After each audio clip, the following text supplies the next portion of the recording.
off the streets for good. We're committed to giving lost, scared, and hurting children a place to go, a place to call home. To help or get help, go to safeplacetosleep.org. America's future will be determined by your dreams and your visions. Some of you will fly the fastest planes ever been built, reach the highest altitude that man has ever gone to. Whether you serve in the skies above or on the ground below, each of you has stepped forward to defend your country. The American people support you, and they believe you truly do represent the best of America. United States Air Force. 104.3 ESPN Northwest Florida. Your exclusive home for March Madness. And it goes for the win! We'll bring you every game live.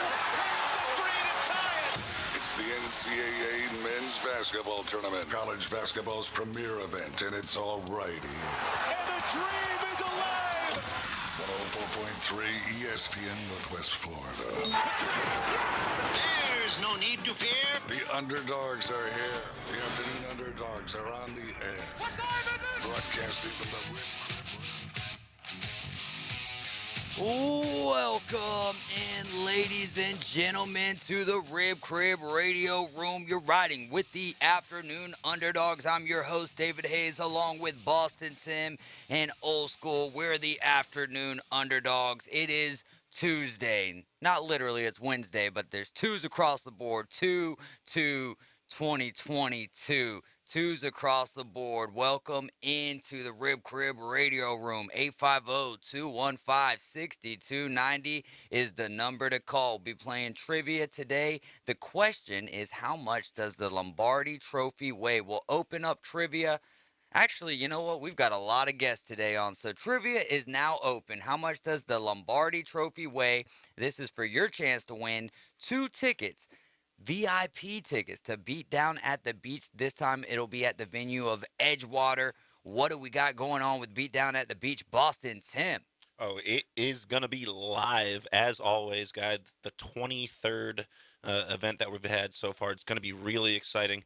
2 title matches. 2 big local business owners are going to be getting at it live in the ring. It's going to be very exciting. We've got some girls' fights. We've got Brazilian Jiu-Jitsu, of course, kickboxing, and as always, mixed martial arts to round off the evening. It's going to be great, like I said. Doors open at 5 o'clock. Event starts at 6, and you can get your tickets at impactpromotionsmma.com. Check us out on YouTube as well. So how do you think the new venue is going to change, like your role or the production of the show? Well, I'm excited about it. A lot of things are changing. The venue in itself is different. The size is a little much bigger, right? A little bit larger. Yep.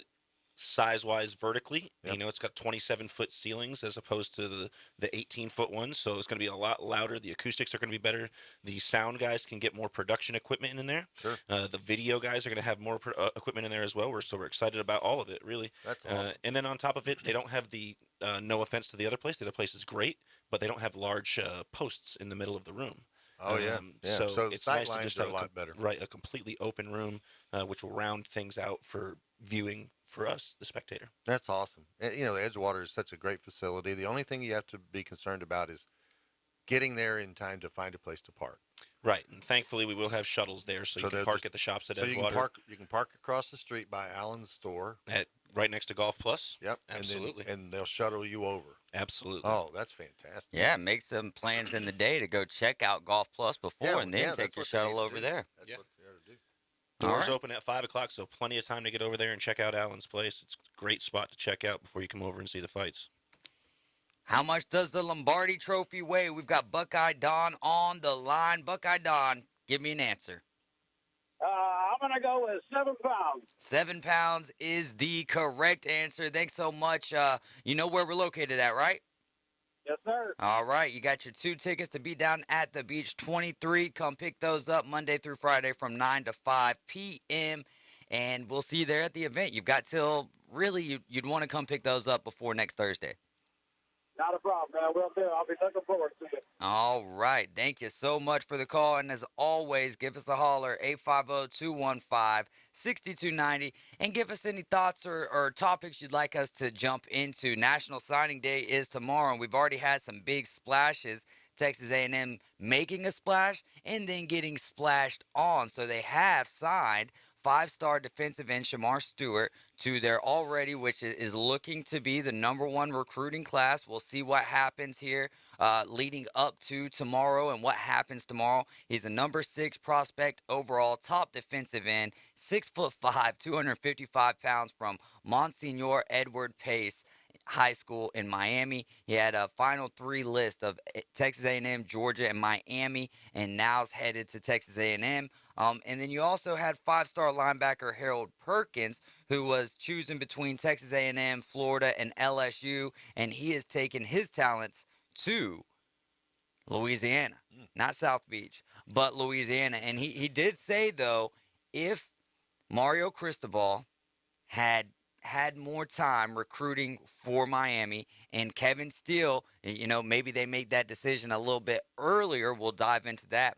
a little bit later, that he very well could have went to Miami. So good things are happening for Miami right now. It was a slow roll with Mario Cristobal when he first got hired. He didn't make any splash moves at the coordinator position, but now Kevin Steele, I forget exactly where it was, took a job. Where was he at? Maryland. He was at Maryland, and I think he was there for like a week or so, and then now he will be joining Mario Cristobal down there in Miami. A 63-year-old veteran coach, though. What do you guys think of Kevin Steele joining the forces of Miami with Mario Cristobal? Well, I think it's exciting for Miami fans. I think they're going to be. It's an opportunity for them to rebuild. A part of that program which used to just regular basis send people to the NFL on a regular basis. I mean, all the guys that have made their way out of the U into the NFL, it's exciting to see Miami starting to that process of rebuilding the roster and getting it back up to where it needs to be. No doubt. Let's get to some silly news if you want to. It doesn't matter if it's silly or not. It's solidified now. The new team name for what used to be known as the Washington Redskins and then was known as the Washington Football Team for 2 years will now be known as the Washington Commanders. Now, if there's anything sweet about this new move, it's those uniforms. Those uniforms have a classic and modern just twist to them, and they look really good. They're not going to be rolling with the numbers anymore. They're going to a W, which will be their logo. They have an all-black uniform because next year the NFL is going back to allowing you to have 2 different helmets. So we're going to see a lot more uniform, just possible uniform matches. It's going to be a great thing. We'll get to see more retro uniforms, but they've got a black one, they've got a white one, and then they have a burgundy one that kind of resembles, that's one of their main things. Wasn't as much as picking the name as it was sticking with that burgundy and gold color. I think they did a great job. It's outside of the name. I do not like the name Commanders. I would have rather them stayed with the football team. Yeah, absolutely. It caught on with a lot of people. Yeah. You know what I mean? A lot of people really enjoyed that name. It was original. But it's a decent name to choose considering where the location of the team is. It's the District of Columbia. It's right there in our capital. It's reminiscent of military. It's completely understandable. It works out well. But as far as the jerseys go, they look good. I'll certainly be getting some in, so I'm excited to have them. I really like the black and yellow ones. It kind of reminds me of the old school jerseys that the Steelers used to wear back in the day. So it's a combination of old and new, I think, and I really like what they did with it. So I'm excited to check them out. Yeah, that's been one of the biggest pieces of news that's popped out today. A quote from them: "We landed on this in part because we believe the Washington Commanders can carry the rich legacy of this team, a championship legacy. It's got the weight and heft of something befitting a 90-year franchise. It's something that broadly resonated with our fans in this process and something that embodies the values of service and leadership that characterizes the DMV, which is D.C., Maryland, Virginia region." Philadelphia Eagles quarterback Jalen Hurts is going to be having surgery on his ankle today. Hopes to be ready for the offseason training program in April. What are you guys thinking just with the quarterback position in Philly? Did he do enough, like Coach Sirianni and others said, to be in the position of QB1 for the Eagles starting in 2022? Well, I mean, everybody has their own opinion. In my opinion, no. But he was improving throughout the season. You began to see him make plays. I think they've figured out the offense that would work best for him. It took a little while to get to that, but he's still, the NFL is still it's a passing game. Yeah, it's a passing league, and unfortunately, being the top running team is not necessarily what you're looking for. You're looking for the balanced attack, and I hope that he continues. I mean, we're all big fans of Jalen Hurts. We just want him to continue in his development and learn to play the position of NFL quarterback. Yeah, I think it's one of the people that could have benefited for an extra additional season, sat behind somebody else, had the time to really not only heal the issues that he had, but mature as well, learn the game, and become physically capable of doing the things that are necessary instead of just bouncing out and trying to make something random happen because of your athletic. But like you said, I think we all like to see him get healthy and focus on the game and get better. But will he definitively be a number one after this year? Hard to say. Hard to tell. But he did. I mean, to his credit, he did win the locker room. I mean, the guys there, which is important. They love him. They play hard for him. They want him to succeed. And if you can accomplish that, especially when in your sophomore season, man, that's pretty good. So I think he's getting there. It's just part of it is now the personal development. He has to take on the personal challenge of learning to be an NFL quarterback. Yeah, and I mean better decision making as well. Right. Like I was saying, you can't just take it into your own accord to just run off and do wild things just because you see Lamar do it and other guys that are capable of doing it. You're just not as successful at that. So he really needs to focus on, I think, the pocket and becoming a better pocket quarterback and rolling out and taking off when he needs to. You see in his stats 16-9 this year is just not impressive when he played 16 games, 85, 86 passer rating 2 consecutive years. Just not acceptable in the number one spot, especially not in Philadelphia where they're very discouraging. No doubt. Staff meteorologist Tim Root will be bringing you the weather here in about 3.5 minutes. Another quarterback, Jimmy Garoppolo, says he expects trade from San Francisco 49ers and wants to be sent to a winning situation. We'll keep a monitor on that. That's another quarterback who will be up for grabs. But some of the biggest news of today has been the situation going on with Brian Flores and the class action lawsuit against the NFL and 3 teams being who is it? You got the Giants, the Dolphins. What's the third team there? Now Cleveland. Cleveland, that's a whole nother situation. Man, the thing that stands out to me more than anything, which there's a lot to unlock here, but let's just look at we're on the precipice of something breaking that is bigger than what happened in baseball with the Astros cheating, and that is general managers offering their head coaches financial gain for losses. If there's any truth, which the teams are coming out and saying there's no truth to it, okay, well, let's find out. Because if you're offering as a general manager, your head coach, $100,000 to lose games in an effort to land a quarterback or a player to your liking, that's despicable. And on top of that, you as the coach, first off, all right, if some guy offers me money to do something that I know that isn't wrong and I do it, the blame does not therefore go on the general manager. It goes on the guy who accepts the money. If he does, if he doesn't, right? Because that comes down to integrity with your character. So I think it starts at the top. Yeah. The blame goes to the owner. 100%. 100%. 100%. But if this stuff is true, which, this isn't even really the meat of the situation going on right now. We're talking about the tip of the iceberg. Yeah. We're 24 hours in, and we already have multiple coaches saying that they didn't accept the money. Yeah. How many do you think did accept the money that are refusing to say anything? Right, because if you do accept something like that, right? You already don't have the integrity. Which makes a little bit of sense now why they move on from Flores. But if you do accept the money, all right, and you're losing, you are on a fast track to lose your job anyways, because regardless if you help them get draft picks, you're not winning the games anyways.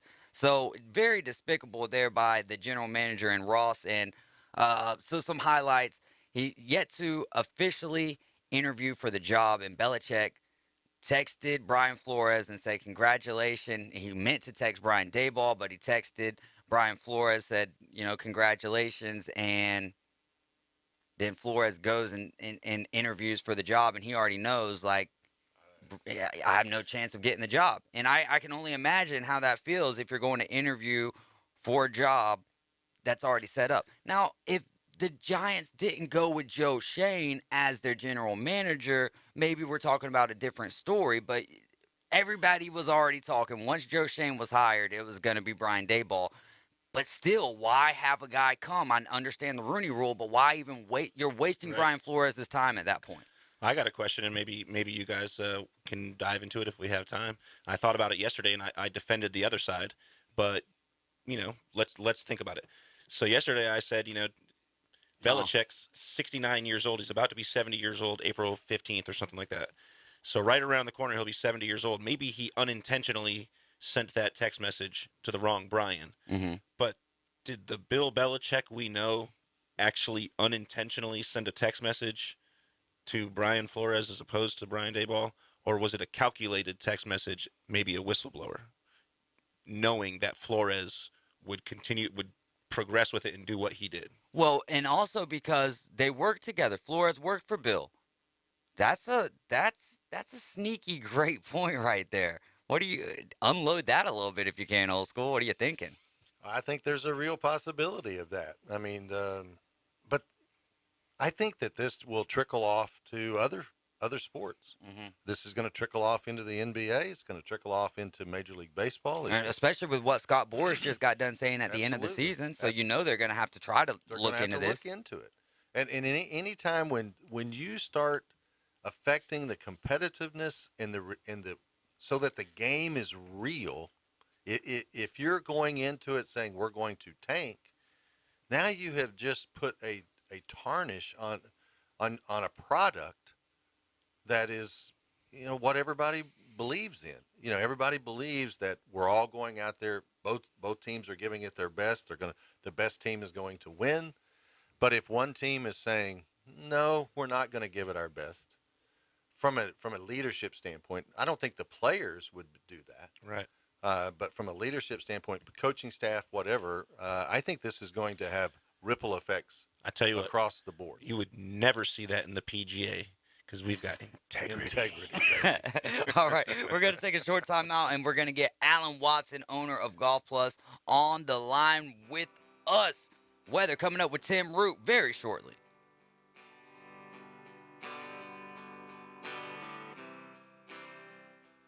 Clouding is developing. That overnight temperature 55 to 62, and it looks like an east wind about 10-12 miles per hour. Spotty showers, spotty thunderstorms Thursday and Friday.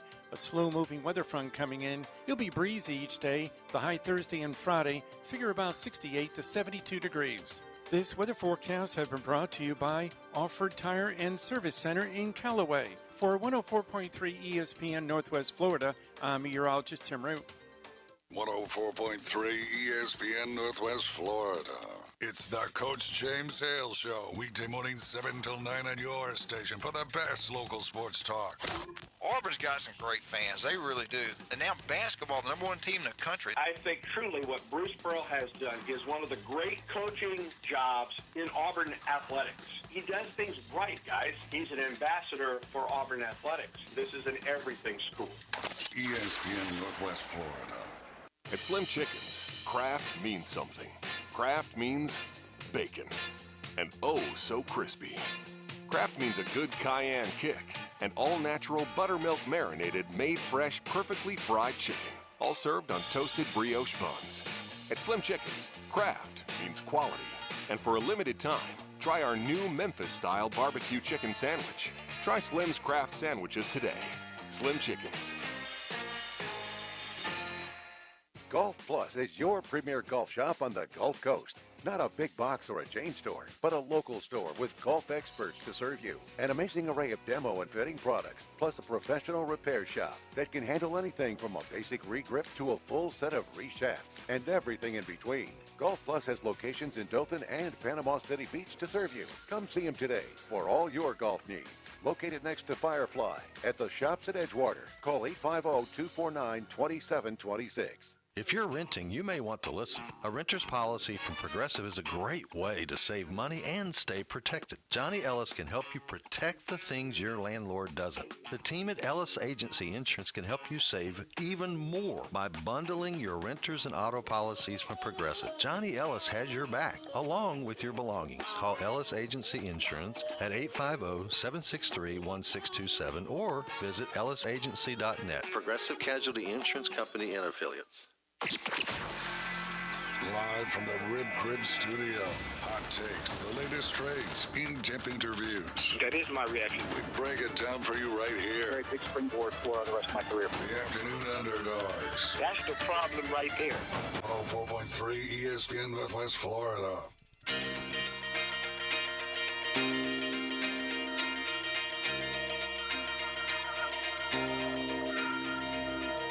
Welcome back into the Rib Crib Radio Room. We're about to be speaking with the owner of Golf Plus, but let me tell you, if you want to get fit and drop a couple of strokes in your game, you need to go to the shops at Edgewater. Check out Golf Plus, and my man Alan Watson and his crew, which he trusts very much, will do everything they can to not only put some length on your driver, but drop some strokes in your game. Alan, what's going on, brother? Oh, looks like I need to get Alan back on the line. So let's talk a little bit about the rival league here while I'm getting Alan back on the line with us. Does the threat of the rival league, in you guys' opinion, help the players like Phil Mickelson came out and said? I mean, I think it will. I do believe that anytime that there is a little bit of friction or a little bit of competition, that it will benefit somebody. And in this case, I think it will benefit the players far more than it's going to benefit either of these leagues, the PGA Tour or this rival league. It certainly did back when Norman tried this back in the 80s. It drove the sponsorship numbers up. It drove the tour as far as the winnings. I mean, I remember back in might have been 82, when, or maybe 81 or 82, when Curtis Strange won the last tournament. He won the Tour Championship to put him over $1 million in earnings for the year. And now here we are 4 decades later, and they're playing for $1 million a week. Right. So, yeah. For second place in some cases. Oh, yeah. In second place, especially in major championships, is over $1 million. So anytime the competition steps in, good things happen for the players. And I think there's an opportunity here. I think Phil's been around a long time, and he has seen it, and he knows that it's gonna benefit the players in the long run. Absolutely. And just to think about the bonuses, let alone the what they can win going over there, the other group is already willing to put up more money than the average tournament in the PGA. I think it's like $9.4 million, and they're saying that there's going to average $10 million, with some going up as high as 15, 17. I think I read $18 million in a tournament. But they're offering, Ian Poulter upwards of $30 million, Phil Mickelson $30 million or more to come over. Just that bonus alone is a huge decision factor for you to want to switch over. And let's not kid ourselves. Those people that they're trying to attract are not. They're not in contention every week now on the PGA Tour. They're at the end of their career at the junior level, right? Before they move over into the senior tour. So it's an opportunity for them to go, put some more money in the bank before they step over into the senior tour. So I think that there's those guys that have been used to being on the leaderboard on a regular basis, and now suddenly they no longer can compete with the young kids, they're going to go find somewhere where they can win. Well, what age does the senior tour start at? 50. 50. So it's not really outlandish to think that there's a niche market there they could jump into with the ages maybe 35 to 50. Yeah, 40 to 50. Gobble those guys up, because you see, like we're talking about the last 3 weeks, consistently these younger kids, guys are just coming out and firing. You know, back when I was young, back in my day, when you came out on the tour, you had to learn how to win, right? There wasn't the college platforms. There wasn't the Corn Ferry Tour. You came out of school, and then you had to go learn how to win. Now these kids come out of school, or they come out of college, or they come off the Corn Ferry Tour, and they are ready to win immediately. Right. And so what that's done is it's taken those guys that are getting to the end, they get to the age 40, and all of a sudden they don't hit it quite as far. Their putting, they start having what I call scar tissue. They've missed a few putts, and it's in it's an opportunity for them to go and still compete and still cash nice sized checks. And that's what it's about for them. They're playing golf for a living. And if it's a way for them to cash good sized checks, they're going to go do it. Absolutely. I mean, it's just the way it is. Follow the money. I don't know if we'll be speaking with Alan Watson, so before we get back into some football here, we're going to have Brad Law on the line with us in about 5 to 6 minutes. Quickly, if you could choose any pro to be your partner in the AT&T Pro-Am, who would it be? Start with Boston Tim, come my way, finish it up with Old School. Oh, man. My memory's not great on whether or not some of these guys are even alive anymore, but if I could pick somebody at random, and it doesn't matter when it was just a player, I would love to have played with Fuzzy Zoller. I hear he was very fun to play with. He dressed wild, and just to be around somebody that fun, that's as capable as he was, I think would have been really interesting. Charlie Woods, no. Let's see, for me, probably would want to play with someone who's not going to kick me out of the golf cart for smoking beside him. Let's go with John Daly. I think we'd have a heck of a time playing some golf together, man. Because I'm the kind of guy, when I get out there, it's just about trying to remember the good shots, because there's a lot more bad shots than there is good shots. What about you, Old School? I'm interested in this one.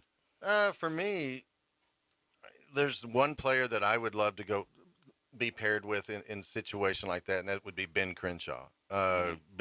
He's such a historian. He knows the game. Is so much about, this shot at this particular tournament that it happened. Even like at Brookline when they won the Ryder Cup, he kissed the green at 17 because that's where the first American player to ever win a major championship happened on that green. And he knew that.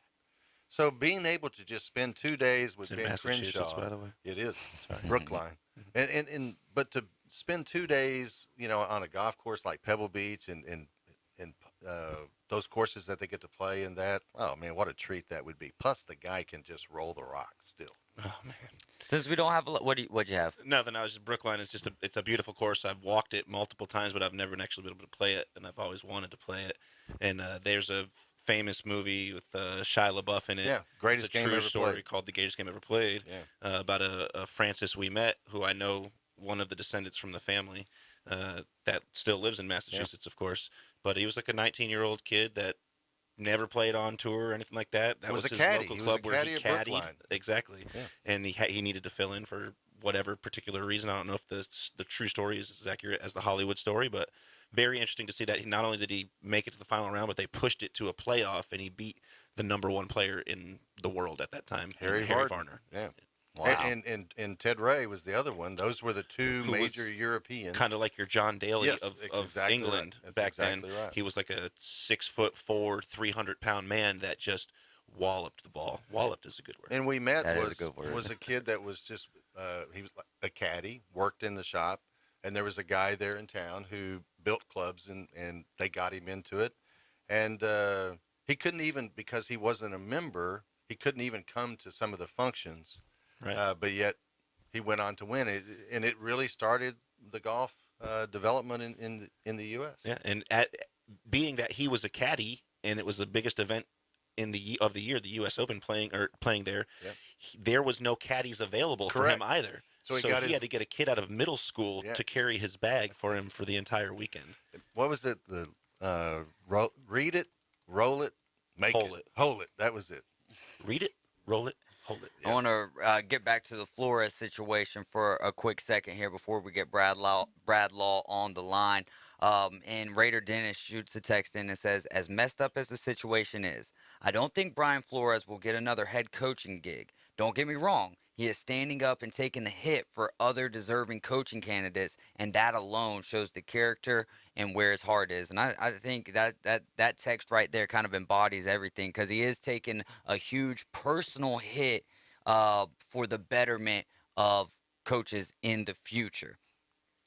Yeah, but when the undisclosed amount of money that he gets paid by the NFL comes into his bank account, then he will not be worried at all about the hit that he took. Do you think he can win the lawsuit? Oh yeah. Yeah? Yeah, absolutely. And it will never go to trial. It'll never. Yeah. Oh, because it'll be one of those ones where they just pay. They settle it up. He'll get a check, an undisclosed amount, put into his bank account for him to cease and desist, if you will, and it'll slowly die off and wean away. He'll disappear with a huge paycheck and maybe become a commentator someday. It's just like when we But you gotta continue carrying this torch, or else how does, you know what I'm saying? Because then it just, like, my perspective on it at that point in time would be like, you 100% duped us into thinking that you were doing it out of a character type thing, and you were just doing it for the money, same as what everybody else in this world is doing. But whenever there was Bountygate, when Bountygate came along, Sean Payton took one.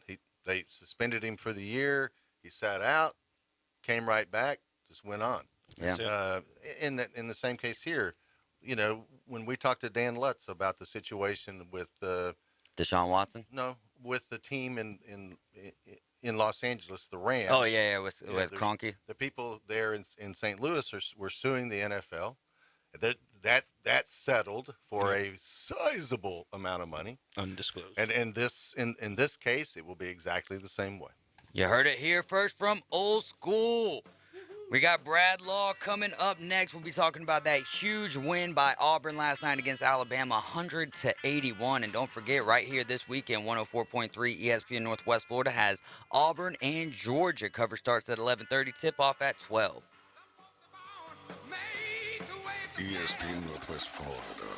I'm interested in hearing more from Stetson Bennett. I understand why anybody would want to come back. He's a competitor, although it was probably the best time ever to leave. This is not a Tom Brady situation where he was brilliant this year. His team just didn't win the Super Bowl. But I just have a hard time believing Stetson Bennett can replicate the fairy tale ending. The Paul Feinbaum Show. The leader in sports radio is 104.3 ESPN Northwest Florida. Hi folks, it's Tracy with Tracy's Fine Jewelry. Did you know that we have a master jeweler right here in the store? That's right, he has over 30 years experience in the art of repairing jewelry. Most repairs are done within 2 business days, so don't send your jewelry off for 6 weeks. Bring it to us at Tracy's Fine Jewelry. We size rings and solder chains. We can reset your diamond into new settings and even custom design. You'll get your jewelry back quickly and looking as good as new. Tracy's Fine Jewelry, Bay County's trusted jeweler for over 45 years. For the best donuts in the area, the locals will tell you, Dandy Donuts and Deli. The donuts are amazing, but the breakfast and lunch choices are super. Cheese grits for breakfast are a tradition at Dandy Donuts and Deli. Try the spicy chicken for lunch. So, for classic donuts, biscuits, burgers, and the best apple fritters in the area, it's Dandy Donuts and Deli. Same location since 1985. 1147 Harrison Avenue, across from Bay High School. Are you or someone you love struggling with an addiction to drugs or alcohol and want to be set free from the chains of addiction? Then call Addiction Helpline America right now to get the help you need. From drug and alcohol addiction to dual diagnosis treatment, we provide a confidential helpline to help people like you get sober and live happy, substance-free lives. Treatment helped me get my life back. I was so addicted, the only person I could focus on was myself and what I needed. I hit rock bottom and lost everything. Through treatment, I was able to overcome those demons and focus on my family again. I used until I overdosed and almost died.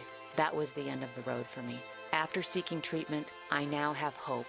I learned skills that help me deal with life on life's terms. 800-470-1378. 800-470-1378. 800-470-1378. That's 800-470-1378. Live from the Rib Crib Studio. They said it couldn't be done. The Afternoon Underdogs are live. They say it can't be done. Are we going to do what they say can't be done? 104.3 ESPN Northwest Florida.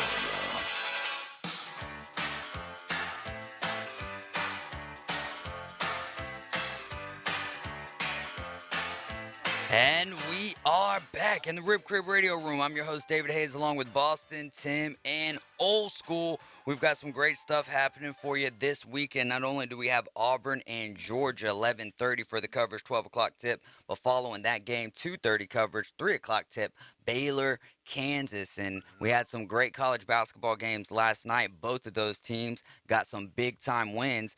Since we're talking Auburn right now anyway, so let's get into that game last night. Boston, Tim, Auburn just looking incredible. Walker Kessler, what he have, like 8 or 9 blocks last night. KD Johnson was going off. It was like no matter who Bruce Pearl was putting in, if it was Wendell Green, if it was KD Johnson, if Jabari Smith was getting in foul trouble, whoever he put in, it's like the player that he replaces him with not only has the same talent level, but almost a similar play style as well. Boston, Tim, what'd you take away from that big win for Auburn in the SEC to continue? What's that, 4 wins now as the number 1 team in the nation? Absolutely. So what's great is, we discussed their high potency offense, but then to see their defense perform as well as they did it was exceptional. Like you said, Kessler just had an unbelievable game. Nearly had a triple-double with blocks, which you almost never How insane ever was that, see. dude? They just dominated the court, the inside, the rebounding, 2-1. It was unbelievable performance by those guys last night. It was very impressive. They blew the over out of the water. They blew their total score out of the water. They're averaging 76 a game, and now they score 100, put up triple digits. And then on top of that, like we discussed with the Senator, is that they are just so deep, between 9 and 10 guys that can play the entirety of the game if it's a necessity. And we saw last night 5 guys getting double digits and 3 more guys only a basket away from joining them. Well, I think what we saw last night with a guy with a big old giant chip on his shoulder, which is Kessler, because in the last game when they played in Tuscaloosa, he got into early foul trouble. Was not an impact, had no real impact on the game. I think he only had 2 points, but he was motivated for this game, and he came out on a mission and just wreaked havoc. I mean, you talk about having a rim protector. That was the case. Plus, he could do what he wanted to offensively, and just not only is he a good offensively, but he's a good passer of the ball. He played good defense last night, and then just wrecked it when it came to steals. And blocks. So it was a greater performance by Kessler. Yeah, there was times early in the game where it was like, okay, we might have that game that we were somewhat expecting. I think that my expectations on the air, my expectations in real life were very far apart. I really thought it was going to be a 10-point win for Auburn last night, but want to root for my guys to pull it out. But Auburn is extremely impressive right now, and they're not even just looking, they are capable of making a very deep run. In fact, I've went from thinking, how good Baylor is, right, and how good Gonzaga is too. Is Auburn better than what Baylor was last year? Because not only are they mean and so deep, and but it's just like they can play. What kind of basketball you want to play tonight? Okay, we'll play that with you. I think that is interesting that you would say that, because I had the exact same thought last night. I'm listening to the game. Auburn is really controlling, dictating. And I thought to myself, I remembered when you and I, Dave, last year we were talking about how dangerous Baylor was, and how they could beat you defensively or they could beat you offensively, however they decided to do it. And whichever side you were the weakest in, that's the way they were going to go. And that's what I saw last night with Auburn.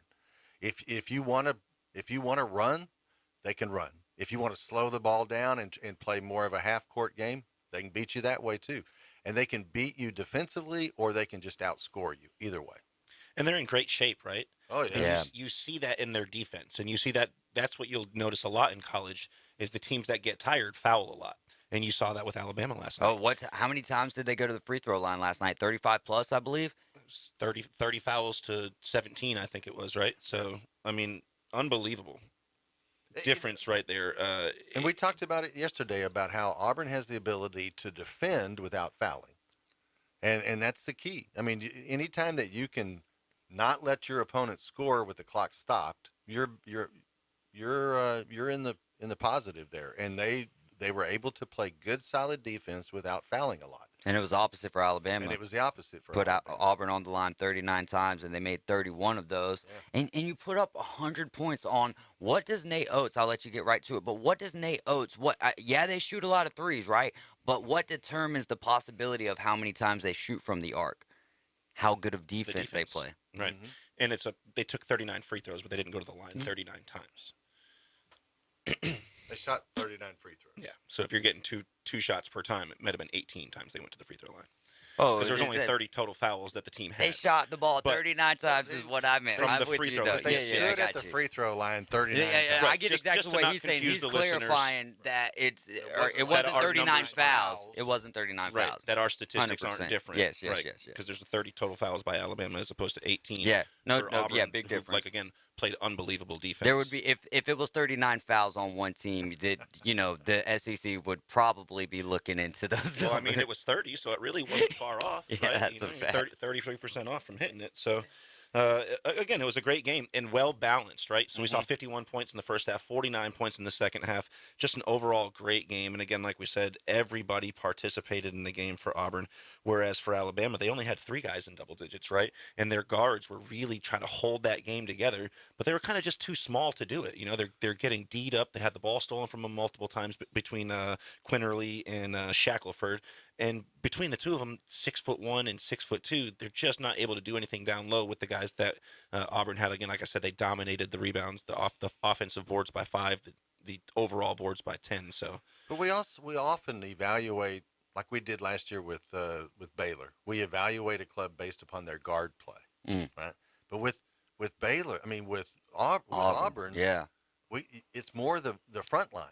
It's not the backcourt. It's the even though they have a great backcourt. Yes, but Walker Kessler and Jabari Smith, those two combined. Oh my gosh. Oh, I mean, what a backcourt. I mean, what a front court. It's unbelievable. And we talked about it early on about how Bruce Pearl had a team that could go deep, and what we're seeing is that is the case.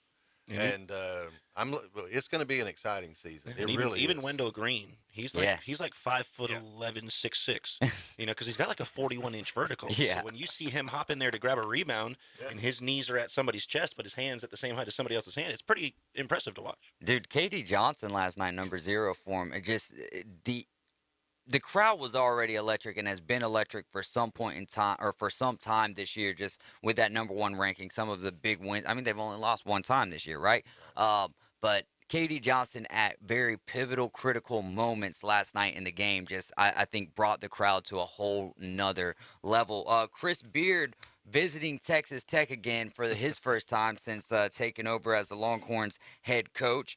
Number 23 Texas takes the loss to number 14 Texas Tech, 77-64. What'd you think of this game, Old School, with your Longhorns taking the loss? But we know Texas Tech is a pretty good basketball program, even now with losing Mac McClung last year to the draft. I mean, Texas Tech is a quality club, and the Big 12 this year may very well be one of the best conferences.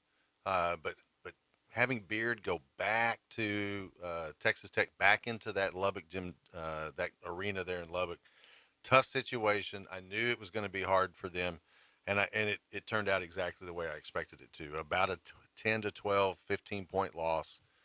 Texas Tech over Texas.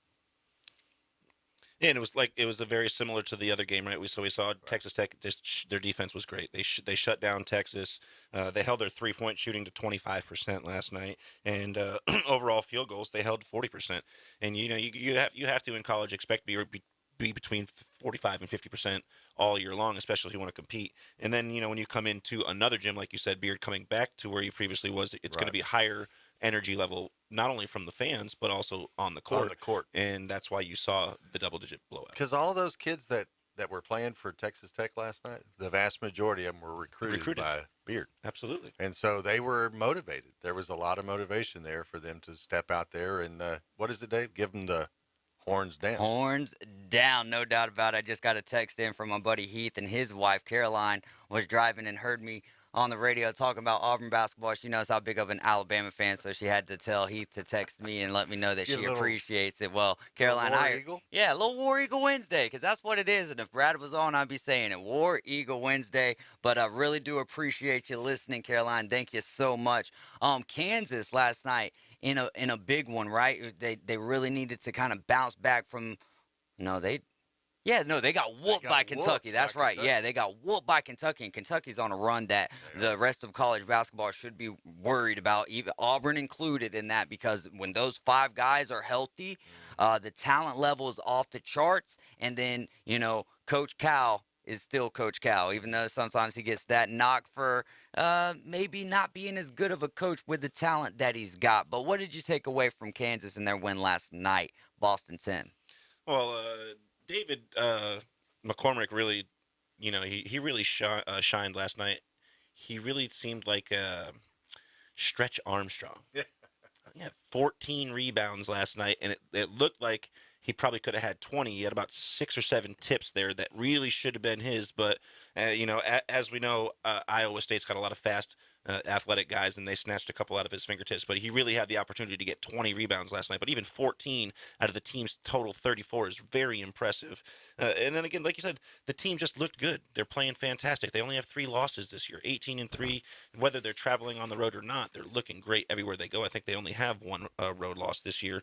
And while Ohio State defends great at home, this is a hard team to play against. It was a well-fought game. They stretched it out really at the end to make it look like a bigger deficit than it was. All right. When you spend a lot of money at Christmas, you usually end up with some debt.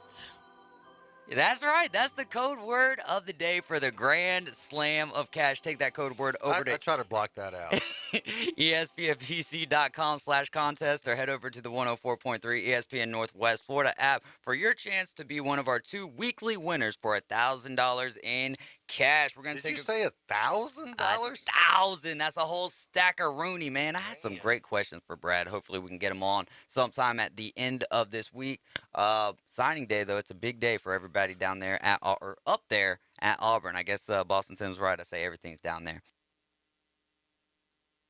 My weather forecast for the overnight, mostly cloudy skies, an increasing chance of a few showers, 55 to 62 for the low, light southeast winds. It'll be breezy to windy, about 20-25 mile per hour winds for the southeast on Thursday, clouds and rain showers around 70. Clouds and rain showers 65 to 70 Friday. This weather forecast has been brought to you by Mid-South Lumber, best little lumber yard in Panama City and Youngstown. For 104.3 ESPN Northwest Florida, I'm meteorologist Tim Root. 104.3 ESPN Northwest Florida is your exclusive radio home for Super Bowl 56. The fairy tale continues for the Cincinnati Bengals. Sunday, February 13th, we'll bring you the game live with a rich audio experience that puts you right in the stands. Looks for the home run ball downfield, knocked away, and intercepted. Your home for Super Bowl 56, ESPN Northwest Florida. What's up, everybody? David Pollock here with Barbaritos. Did you know that Barbaritos has 35 farm fresh ingredients? That means you have over 3,000 entree combinations that you can put on your plate. Luckily, Barbaritos put together their 9 under 500 calorie menu, which features 9 different entrees that you can feel great about eating. Try the ground turkey salad with double protein, the mini chicken burrito, or my personal favorite Friday meal, fish tacos with guacamole. It's a winning play with Barbaritos. Dr. Chad Mitchell, orthopedic surgeon, specializing in sports medicine and joint replacement of the knee, shoulder, and hip. He serves our local athletes and our community. Southern Orthopedic Specialist has been the leader in orthopedic care for over 20 years. New patients are welcome. Call 850-769-KNEE to schedule an appointment. More about Dr. Mitchell and Southern Orthopedic Specialist is available on their website, southernorthopedic.com. Southern Orthopedic, getting you back in the game. Here at Panama City Toyota, we love things that last. Of course, it starts with beautiful, reliable Toyota cars and trucks. It continues with every customer relationship, across generations and hundreds of thousands of miles. And now, we're proud to offer something you can count on year after year after year. A free lifetime warranty that covers your drivetrain and powertrain. If you shop with us, we'll be here for you. Because peace of mind should last throughout your entire journey. Damsel in Defense presents Defend Your Stance. Got an opinion? Time to defend it. It's the Afternoon Underdogs on 104.3 ESPN Northwest Florida.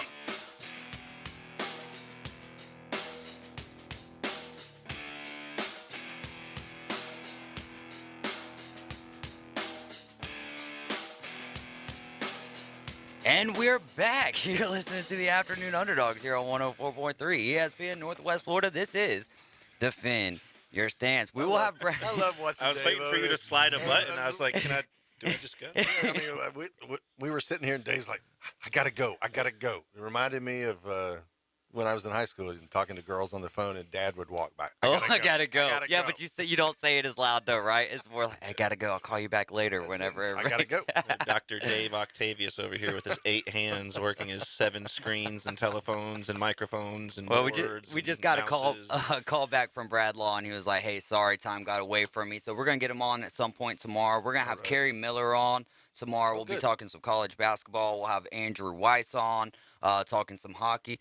Wow, man. So basically, I thought today was going to be filled with guests, and so it hasn't worked out in our favor, but it's been a fun show nonetheless. But we'll have a show full of guests, chock full of guests tomorrow. We still have Sam Peebles coming up at 5:15, and we have Coach Daryl Scott of the North Bay Haven Buccaneers, who I'm really excited to have on because just every week we get the scores, or every day, we'll get the scores, and you see that North Bay Haven score pop up, and you're like, whoa, I want to say they've had a game where they scored over 100 points, or it was in the high 80s or something. I think we've seen multiple 84, 87s. Yeah.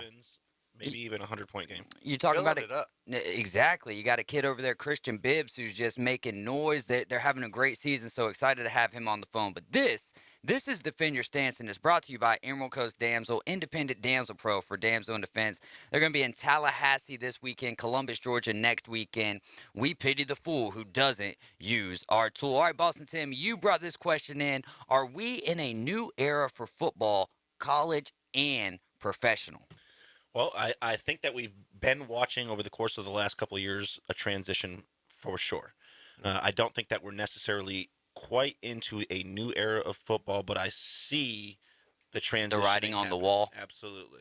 You're going to see with movements in college football, I think the transition from Alabama being the dominant powerhouse for so long, I think that's going to all transition over the course of the next couple of years with all the movements in the different divisions. I think we're definitely going to see that. And I think with the new age of quarterbacks coming in over the course, finally having a solid back-to-back grouping of good quarterbacks, I think there's going to be a huge change in the quarterbacks in the NFL, which will, of course, change the entirety of the NFL. And we're seeing, for a long time, the NFC was a very dominant place outside of the Patriots in New England, and now we're seeing a very top-heavy AFC in quarterback play in a weak NFC quarterback. So I think the transition there is going to be happening, and it has already, again, started, and it's going to be a new era in football in both. Well, I agree with you, particularly on the professional side. I mean, for so long the NFL was about Breeze and Brady and Manning and, that group of both Mannings, that group of quarterbacks. And now all of a sudden, Manning's now retired. Brady is retired.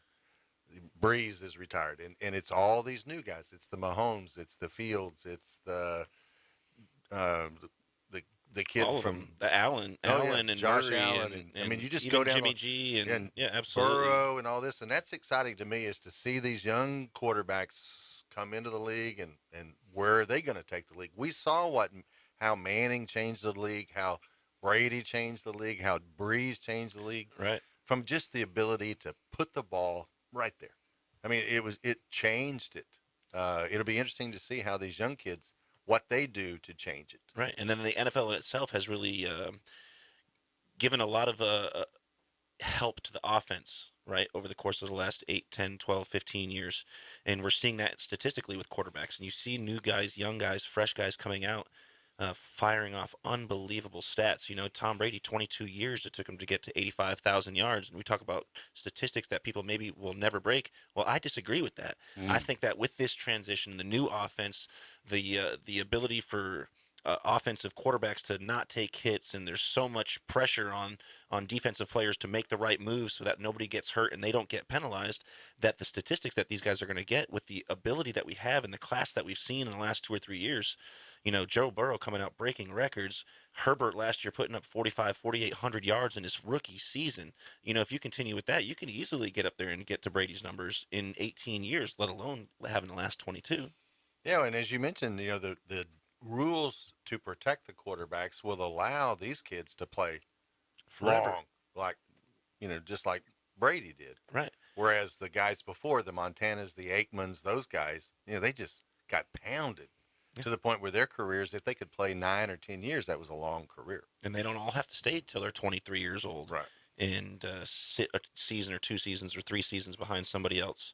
A number of these guys are coming out and they're immediately transitioning directly to the starting position and gaining those statistics early. Yeah, no doubt. I'm over here having my own little Auburn segment with with Brad Law right now. We're going to be trying to get him on later on in the week. But I definitely agree with everything that both of you guys just said. I do believe that we're in a new era of football, and like you mentioned with the records being broken and how some people are like, no, I don't think that could ever happen. Well, I know that this is apples to oranges, but watching the Alabama-Auburn game with my brother last night, and he doesn't, you know, he doesn't watch sports like I do, so he's not all the way into it. And he was watching the game last night, and he's like, dude, like, is that all they do is just shoot threes, specifically Alabama, you know, because they do shoot from the arc a lot. He was like, it just does, like, isn't a brand of basketball that I'm used to, and you know what I mean? So it's different for him. But what is it? It's the offense, right? The offense is what people want to see, and it's what these young kids have grown up accustomed to, right? That's the way. Offense just got better. Defense, it's harder to play defense because of the referees, you know? So I know that this is not the same sport, but much like Steph Curry in the NBA just breaking records that you might not have ever thought would have been broken, especially as quick as what they got. Well, the direction or the trajectory of the game leaves it wide open for those records to be broken, extremely wide open. We're coming up on the Winter Olympics. I believe the opening ceremony is February 4th, right? I think so. I believe so. Yeah, so my favorite sport or event in the Winter Olympics is old school. Speed skating. Oh, really? I love it. I was going that way, man. It is fun to watch. They do it so smoothly that you don't realize just how much effort they're putting into it. It just, you know, the way that the rhythm of that sport, until you get to the end and you see how sometimes their legs just start going out from underneath them because they've expended so much energy. But I love speed skating. I also, of course, bobsledding, the luge. How about Team Jamaica being with cool fun, running. Dude, Cool how running is freaking back. awesome is that? I mean, cool running, whatever, number 3. I mean, this is great. It makes me want to watch that movie it's a all great over movie. again. John Candy steals Yeah. that movie. It's a great movie. And then the luge, which that's the wildest sport I've ever seen, where they go down. So what's the on their difference? back. There's like luge is on Unprotected completely. Yes. I mean, luge is on your back, but there's another one that's face first, right? I don't know what that one's called. That's just crazy. Absolutely crazy, because they go down on their stomach instead of on their back. And that's an Olympic sport? Yeah. Because skeleton is what it's called. Yeah, stupid. Or skeleton makes plenty sense, right? Because people will be looking at your skeleton pretty soon. Because there ain't going to be no body left when you get to the bottom. No doubt. It is such a wild sport, and just the fractions of a fraction is what ends up determining who's winning or losing. If they tap the wall, I mean, it's a fun sport to watch. But my ultimate sit with a cold beer and watch curling. Curling. What American doesn't love curling? Yeah, maybe, 25 years ago they had no idea what it was. But, dude, I don't know how that sport started.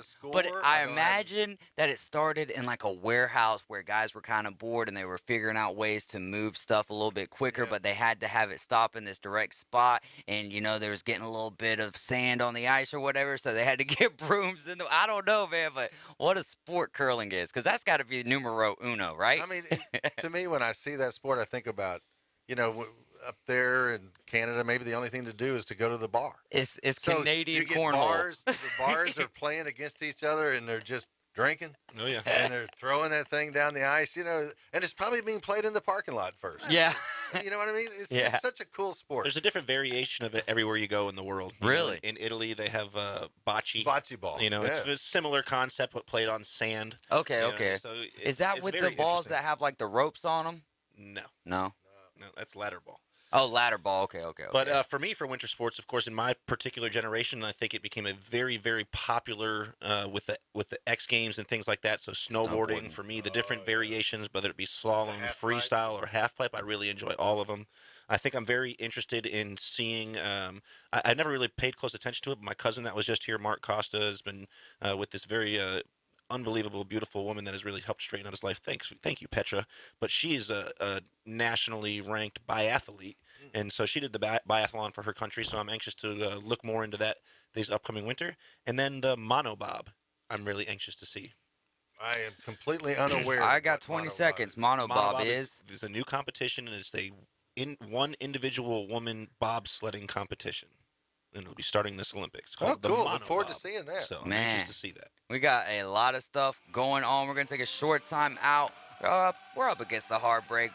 Pay some bills. When we get back, though, go over the 5 at 5 from last night and the top 5 from tonight. ESPN Northwest Florida.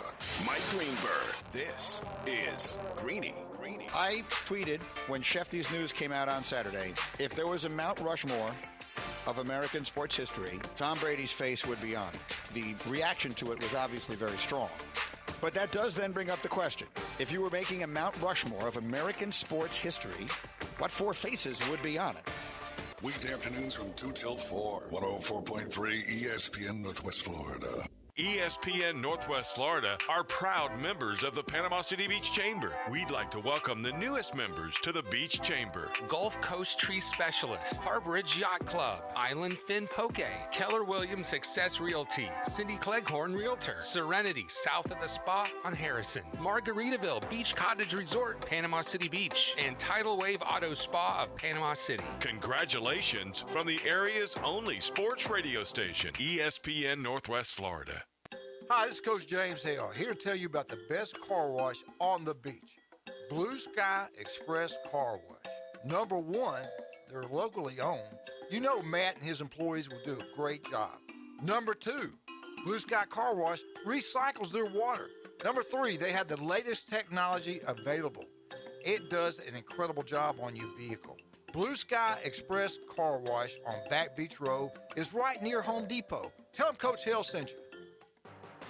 Small business owners of Bay County, are you aware of the recent changes in the credit card industry that could affect how much you pay for credit card processing? With over 30 years experience right here in Bay County, Merchant Management Group is ready to help your business take advantage of these changes and in some cases eliminate all fees for accepting credit cards. Other businesses have already made the change. Call Merchant Management Group today to schedule a no obligation appointment. 850-747-0664. Time to let the big dogs eat. Powered by Pepsi. WGS Excellent Haven, Panama City. 104.3 ESPN Northwest Florida. Ben and Deb Collins, owners of Bay Guns and Gear, have been in business since 2010, offering new firearms and accessories with a huge selection available for your hunting needs and personal defense. Turn to Bay Guns and Gear. They have the weapon for you. Discount pricing. And if you can't find what you're looking for, they'll special order it for you. Bay Guns and Gear, across from Grease Pro at 3115 Highway 77. Visit their website, baygunsandgear.com. The #1 SEC call-in show is now twice as big. It's double the Paul Feinbaum Show. Weeknights starting at 6. Okay, but also go faster. Now back to the Afternoon Underdogs. Live from the Rib Crib Studio. 104.3 ESPN Northwest Florida.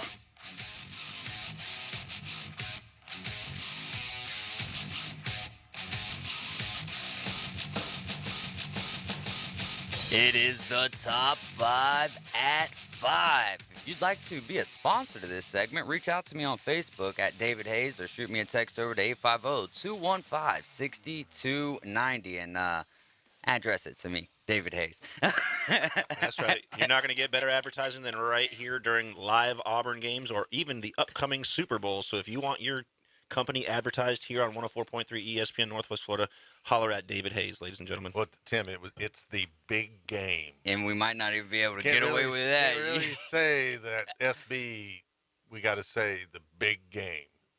Yeah, whatever. You Southerners do whatever you want. Tell me what the fine is. Tell me what the fine is. It's a big number, brother. Right? Well, Randy. It's a big number. Well, Randy. All right, let's get into it. Last fill night. up the bed of that truck. Last night. That truck ain't big enough. That truck ain't big enough.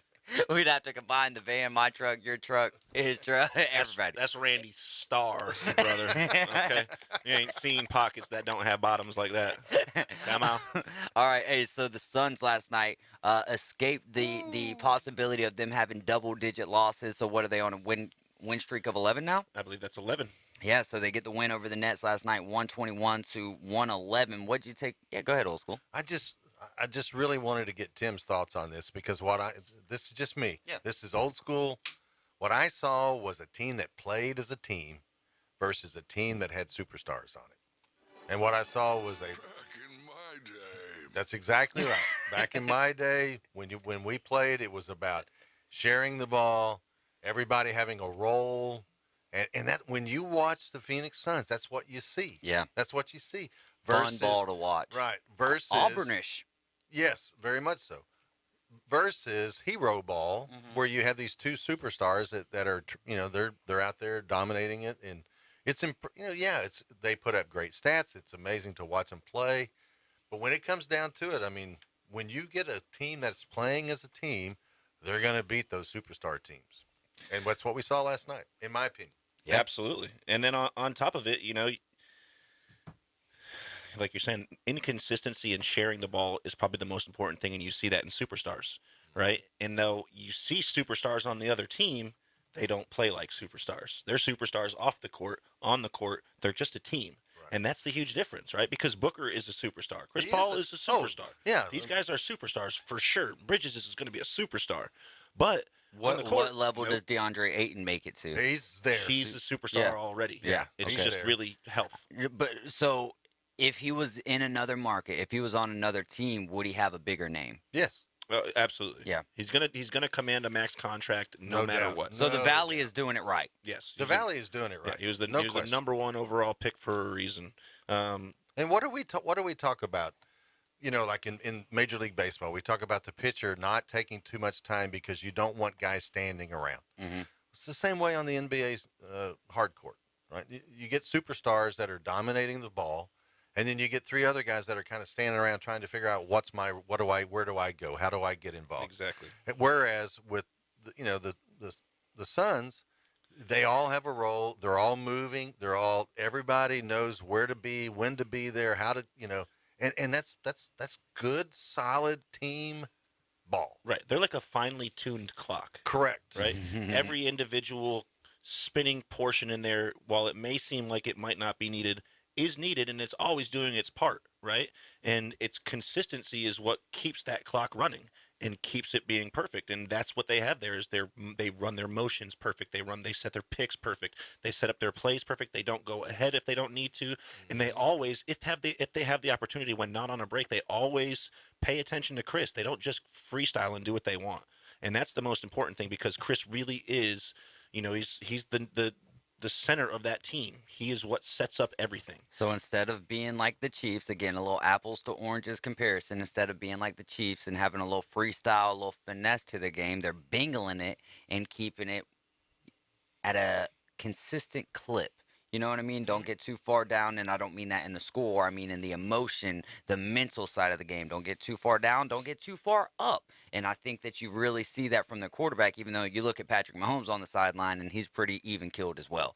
But they do freestyle. Absolutely agree. And you also see a lot more emotion out of Patrick Mahomes, where I Yeah, feel like I agree with that. you see stone in Joe's face. I mean, Yeah. Joe, he's the new Joe Cool for real. Yeah. Yeah. I just think when the Chiefs get too far down themselves, you do kind of see that stoic side of Patrick Mahomes. But when they get up, sometimes he lets his emotions get the better of him, like what we saw in the AFC Championship game. Right. But we're seeing the opposite though out of Phoenix, because they're really not getting down.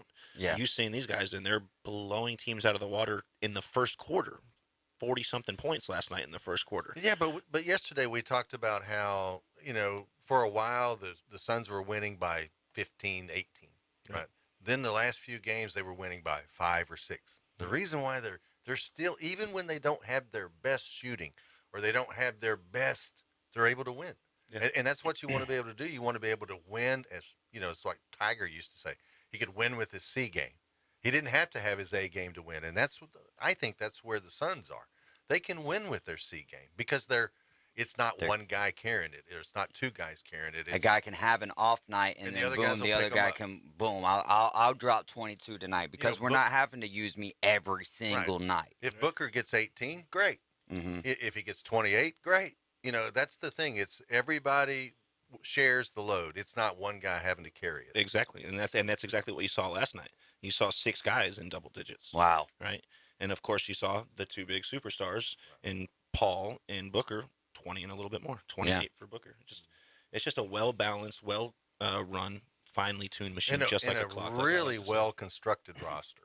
Very well constructed. I mean, whoever put that roster together, tip of the cap to them, because they have done a good job. 100% agree. Let's get into picking some of these games. The Washington Capitals, James Jones? Yeah. Suns GM. Oh, okay. Yeah. Wow. Great moves by him. Got to give him a lot of credit for what's going on down in the Valley.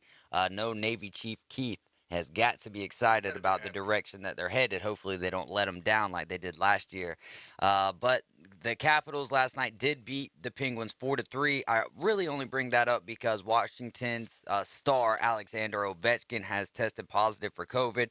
Doesn't look like he's going to miss any games, but he is going to miss the All-Star game. Yeah, I hate that. Especially the NHL All-Star game is, I think, in far and away the best All-Star. No question. No question. It's the best All-Star game of the professional league. So you know that if you're one of the athletes and they take a lot of pride in getting to, you don't see as many opt-outs in the NHL All-Star game as what you see across the board in the other 4 major sports. I'm anxious to see their new events this year. Yeah, also. because Did it's you gonna. look up the new events. Yeah, well, I saw the one about the fountain, basically, where Right. so their sharpshooting skills is going to be like in a fountain where a boat takes them to the fountain and they've got to shoot The through famous the shooting fountain water outside of the Bellagio. Yeah, Oh, cool. Of course. It's all Vegas themed, guys. You gotta tune into the skills event And and then everything the other else one will be this year. relative to blackjack. So they'll put a board up where you have to shoot the pucks through the board to get the least amount of shots to get you to 21. That's cool. Should be pretty interesting. I mean, that's what I love about hockey because you can. I mean, at the All-Star game, it's entertaining, but it's still the sport. But they find ways to create entertainment. Yes, and especially making it specific towards your community is huge. I went to the All-Star game in 2018 when it was in Tampa. Big shout-out to my dad for making that happen. It was down at Amalie Arena. The only time I've ever been to an All-Star event like that, and it is cool, man. Not only one of the coolest things, I guess we're going to just skip our 5 at 5 today, but one of the coolest things was the mascot game. You know what I mean? Where the mascots play against each other, and that is just wild. But then, the whole, like, not only are you cheering for your Tampa players, but you're cheering for your division of that, and it's a real live tournament. You know what I mean? And Kid Rock was playing. It was a great time at the All-Star event, and I just can't see myself outside of maybe the Major League Baseball All-Star. I can't see myself going to this year Las Vegas, right, for the NFL Pro Bowl and having having as good of a time watching those events in that game compared to the events in the game for the NHL All-Star Game. Let's see if we can bust this out. We got 2 guests coming up. Number 11, Wisconsin, at number 18, Illinois. What do we got here? We won't even do the over-unders. Let's just pick the games. I'll take Wisconsin. All right. Old school going Wisconsin. I'll go with the home team here, Illinois. I will take Wisconsin. All right. Villanova, number 12, Villanova, on the road taking on number 24, Marquette. Normally, the right pick seems to be Villanova here, but I just like Marquette ever since the Dwayne Wade days. So I'm going to take Marquette tonight, and that's really not factual. It's not based on any type of fact other than just a little bias. I would really like Villanova. I like Villanova just overall. The last 2 weeks they've been playing exceptional. 3 consecutive wins, 9-1 in their last 10 games, 4 consecutive road wins. Coming into Marquette, just lost the other night by 2 in a close matchup. I think Villanova comes in and wins this one. Old school? Nova all day. All right. Let's go to a couple of teams here in the area. FSU at Clemson. Clemson at the house, 2.5-point favorite. Boston Tim, who do you like here? Yeah, I like the local squad here. They're going to go down, or they're going to go up to Clemson. I got your issue now. Yeah. They're going to go up to Clemson and hold their 6th spot in the ACC with the easy victory tonight. Old school? Yeah, I'm going to take the Fighting Hamiltons. No problem. No doubt about it. We'll sweep them out. We'll go to the NBA where Ja Morant is visiting Madison Square Garden, taking on Julius Randle and the New York Knicks. Old school, who do you like in this game? I like Ja Morant, but I like the Knicks at home, so I'm going to take the Knicks. Oh, wow. I like Ja Morant to get Jamin tonight. Give me the Memphis Grizzlies. I just wrote down Ja. Give me Memphis. Yeah, I also like the Grizzlies with Derek still out. All right. If you're ever going to take the Knicks, you take them when they're at home. That's a fantastic point. Boston 10, we've got the Wild at the Blackhawks tonight. Minnesota on the road, -160 favorite, over under 6 goals. What do you like in this game? I like Talbot. Floria's obviously unbelievable historical goalie. We got to love him, but this season they're not playing exceptionally well. He's under 500. So I'm going to go with the Wild and Talbot. Old school? Yeah, I'm going with the Wild. I really don't have a reason other than I just like the Minnesota Wild. I'm going to go with the home team here and the Blackhawks. On this day in 1970, Pete Maravich becomes the first to score 3,000 college basketball points at good old LSU. LSU, Pistol Pete. Yes, sir. You're listening to the Afternoon Underdogs right here on 104.3 ESPN Northwest Florida. We're going to take a short time out. We'll be right back with Sam Peebles from the Braves Dugout Podcast.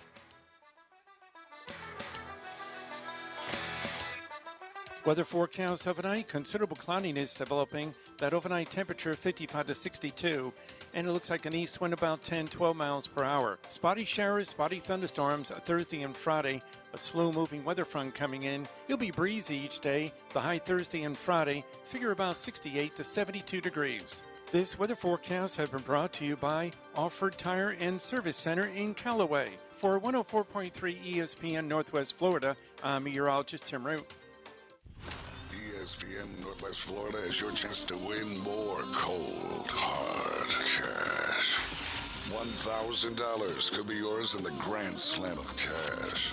Listen for the code word weekdays at 8:45 a.m. and at 4:45 p.m. When you hear the code word, enter it at ESPNPC.com or on the 104.3 ESPN Northwest Florida app. There will be 2 $1,000 winners every week in the Grand Slam of Cash. Are you thinking about buying or selling real estate in the Panama City area? Think Real Estate is your team of local experts who simply love living and working in Bay County and helping others make their dreams come true through the exchange of homes and properties. We strive to provide excellent customer service in residential, commercial, and investment sales, as well as property management by combining classic customer service with crazy fresh marketing. Visit our website, whenyouthink.com.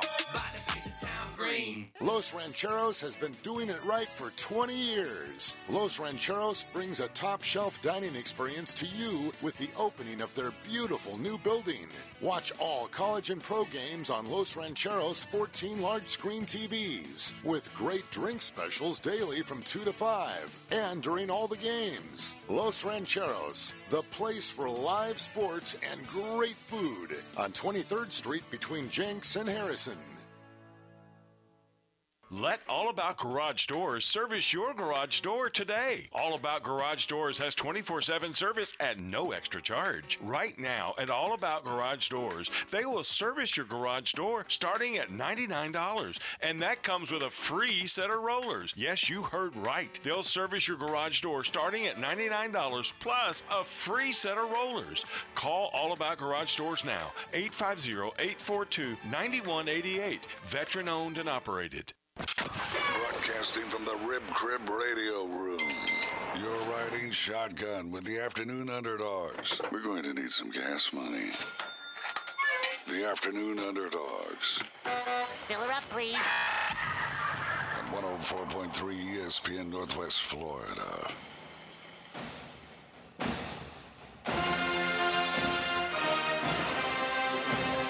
It's been a long time, but hopefully it's not too much longer before we get into spring training and get into the regular season. We're going to be talking to Sam Peebles, creator, host of the Braves Dugout podcast. He does this is a new one to me, the morning shift. He's a contributor on the Sports Talk ATL, Tomahawk Take, and he's also a Best of Bay finalist, man.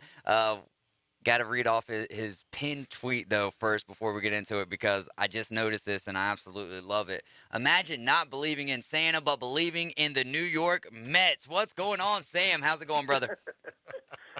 Hey, how's it going, guys? Great to have you on with us, man. Missed you, Sam. Yeah, it's been a long time. We're World Series champions, and we barely ever talk. I know, it's crazy. So what's the feeling before we even get into where we're hung up on and how far apart the two sides are? Do you think that baseball will start on time? No, there's not a chance. All right. I don't see it. I've been saying that for months. I didn't think it was going to happen, but it's definitely becoming more and more evident that it's not going to happen. So break it down for us. What are the key areas that they're hung up on? So the main things that they're hung up on are the arbitration process, which is, so when a player makes it to the major leagues, they have to wait. They have to have 6 years of service time before they are eligible to become a free agent. The first 3 years, they are making league minimum, and then the next 3 years, they go through the arbitration process, which is where the player and their agent and the team go to arbitration to determine how much that player is worth. And typically teams and players use these different algorithms or formulas to figure out what they think the player is worth. The team will submit a number, a player will submit a number. Then they go to a third party, and the third party decides. But the players' union wants to drop that down to 5 years of service time because, as we know, players really don't make their big payday until they make it to free agency. So the players, and it was only 5 years up until the 80s. And so the players are at a disadvantage because that's 1 year worth of extra earning time of big money that they're not getting. Whereas, of course, the owners don't want that because that means for another year for each player, they're going to have to fork out more money to be able to bring in free agents. That's a big one. Another big one is, which that same thing deals with the service time manipulation, right? You know, back with Chris Bryant with the Cubs, the team was able to just keep him down for 2 weeks, and it was blatantly obvious what they were doing. And because of that, they were able to get a full extra year of service time for that cheap price, one more year of arbitration, rather than him going to free agency. The Braves did it with Ronald Acuna, and there's a lot of teams that have done that, and they're blatant about it. And they're trying to work that out. They are, but, I mean, there's a lot of intricacies to that. Another thing that they are trying to get through is trying to make the league more competitive, which they say they're trying to make the league more competitive, but to be honest with you, the Major League Baseball is just as competitive as any other sport. They have more unique champions in the past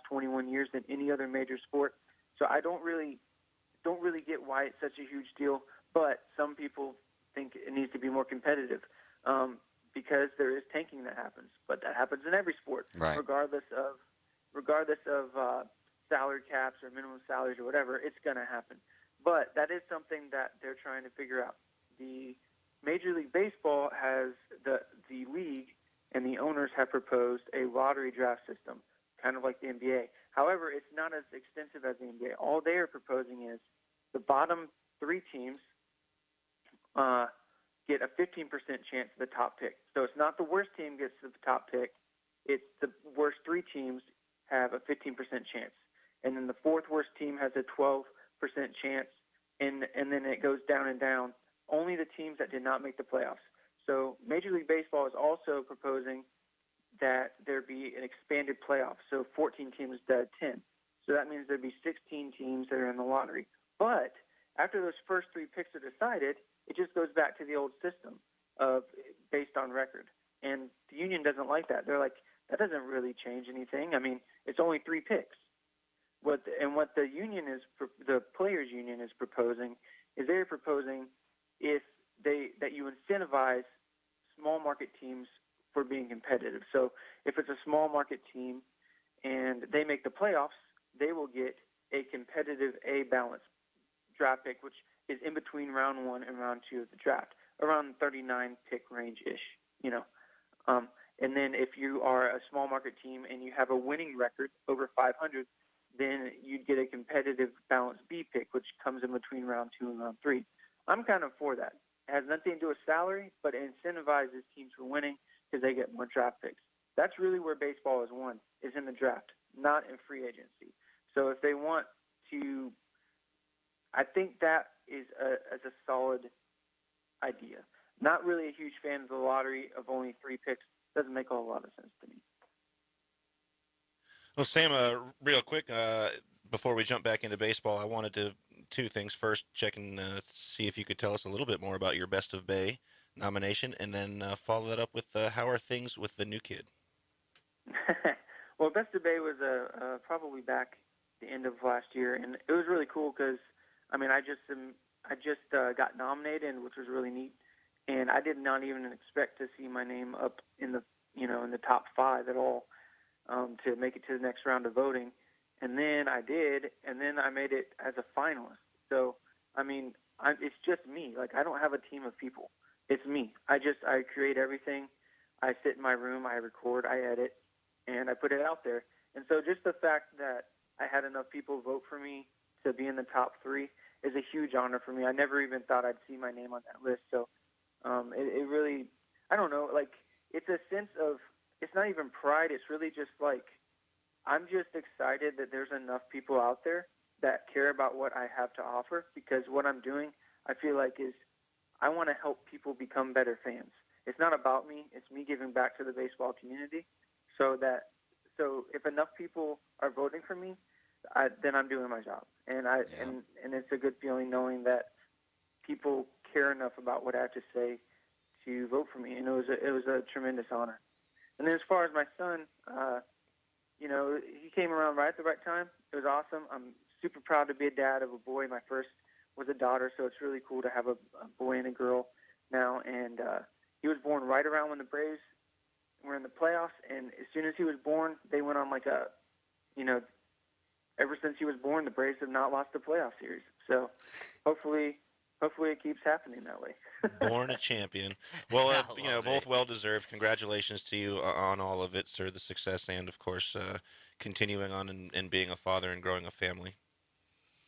Oh, thank you so much. It's the biggest blessing in the world.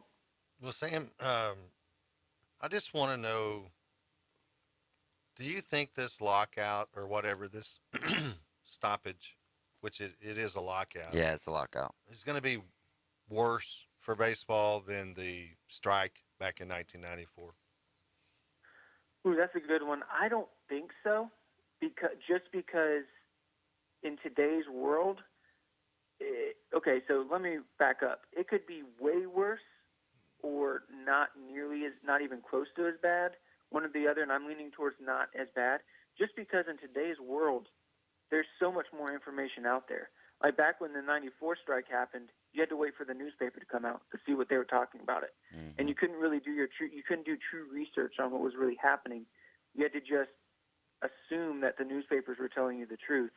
And back then, the papers were very biased in one, on one side. Whereas here, you've got people on Twitter, on Facebook, all different types of media giving all different types of opinions and all different types of blogs. So if you do actually have the ability to be open-minded if you wanted to. So my hope is that that's not the case. And I hope that it's not going to take steroids or something like that again to bring fans back. As long as it doesn't affect the Hall of Fame too much. No, I'm just kidding. I Hall was. of Fame's a joke. And that's a fact when you hear Sam Peebles. What's one of your biggest goals, Sam? I would love to, at some point in my career, cast an official ballot. Yeah, exactly. So if he's calling it a joke and that's a bucket list item for him, a goal, a life goal for him, that something. So what we need Sam casting a vote so that we can make the Hall of Fame great again. All right. Sam, it's crazy whenever I was looking up strikes or lockouts in the past. We've never missed a game due to a lockout. We have for strikes before, but correct me if I'm wrong, we've never missed a game due to a lockout.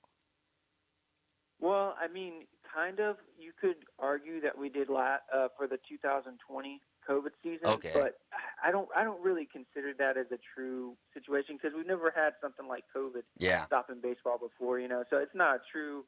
I mean, that was an anomaly. Yeah. So it is pretty bizarre that this is the first time it's happening. But back to the social media and stuff, I think now that players and stuff have more eyes on the situation, I think that's why.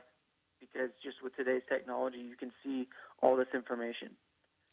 One more, Sam, before we get out of here. What you got, Old School? I just need to know. I mean, Sam, I know you've got Snit's number, and you probably can, if you talk nicely to Snit and tell him how nice that World Series trophy looks in his living room, he might give you AA's number, and then you could call AA and say, would you please sign Freddie?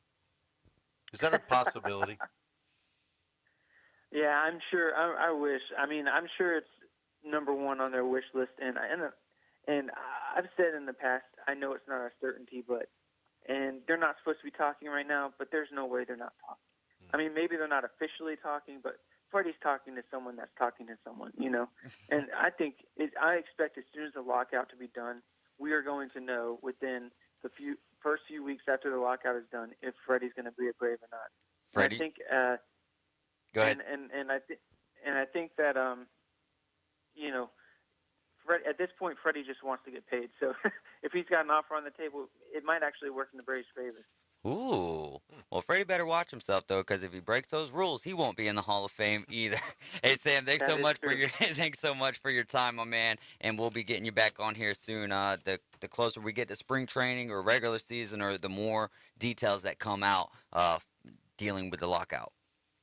Absolutely. Fingers crossed we get more information sooner than later. I know that if there's any information to be found out, you will be the first upon it.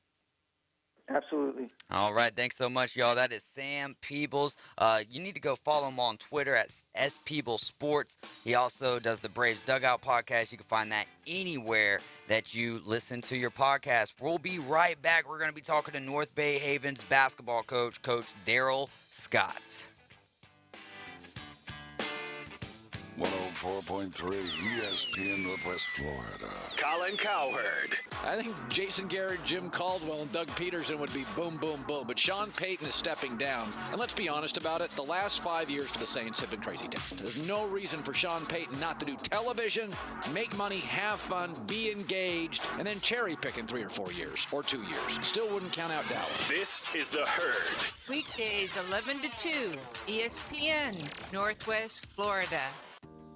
I'm Matt Glover with Aero Pest Service, and we are your family-owned and operated pest control company in Bay County since 1977. Did you know bed bugs are hitchhikers and you can pick them up anywhere people congregate? Churches, restaurants, buses, and movie theaters? Call us today and we'll guarantee you a treatment process to get rid of your bed bugs. Give us a call today at Aero Pest Service, 850-874-1900. Hi, I'm Bobby Lycos with today's Car Clinic Minute. Driving down the highway, burger, cola, and fries on the side. Uh-oh, looks like your snack in hand is now underfoot. When I come back, I'll give you tips on removing stains. The Car Clinic Minute. It's Bobby Lycos Car Clinic, brought to you locally by Hewitt Tire and Auto. Call 850-769-7323. Your certified AAA service center and hometown towing. Visit them online at HewittTire.com. On Airport Road in Panama City. That's 850-769-7323. Hewitt Tire and Auto Center and hometown towing. Wipe that ketchup off your nose. Now, if your carpets look like a Calico Cat or a Jason Pollock painting, here are some surefire ways to tackle common stains. Chewing gum. Harden with an ice cube, then scrape away with a dull knife. Ketchup. Remove any excess, blot with a water-soaked rag, then scrub stain with a mild detergent. Soda. Sop with a damp sponge, then pour plenty of warm water and remove excess liquid. Repeat as necessary. And for dessert, ice cream. Sponge with cold water, then rub with a mild solvent. Now your carpets are so clean you could eat off them. Now about that t-shirt, I'm Bobby Lycos. Like us, you'll love us. When you want a big-time sports show, tune in for the Afternoon Underdogs. I'm going to send you up against the best. Weekdays from 4 till 6. Negative, Ghost Rider? Broadcasting from the Rib Crib Radio Room. The need for speed. On 104.3 ESPN Northwest Florida.